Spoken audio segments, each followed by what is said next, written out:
Kasus korupsi Surya Darmadi jadi korupsi terbesar di Indonesia.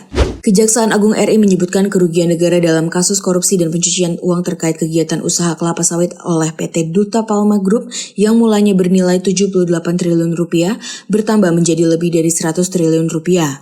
Hitungan tersebut berdasarkan kolaborasi perhitungan dari Badan Pengawasan Keuangan dan Pembangunan, Ahli Lingkungan Hidup, dan Ahli Perekonomian dari Universitas Gadjah Mada. Jika dijumlah, kerugian yang ditimbulkan dari kasus dugaan korupsi PT Duta Palma Group baik kerugian keuangan negara maupun kerugian perekonomian negara telah mencapai 104,1 triliun rupiah. Adapun kerugian tersebut diperoleh sejak 5 perusahaan dalam grup perusahaan milik Surya Darmadi tersebut beroperasi selama 19 tahun yakni sejak 2003 sampai 2022. Korupsi yang dilakukan oleh Surya Darmadi disebut sebagai rekor korupsi terbesar di Indonesia karena jumlahnya yang melebihi korupsi yang dilakukan oleh Edi Tansil sebesar 1,3 triliun rupiah yang sebelumnya merupakan kasus korupsi terbesar di Indonesia. Sebelumnya Surya Darmadi diketahui melarikan diri ke Singapura hingga akhirnya ditangkap tepat saat ia kembali ke Indonesia.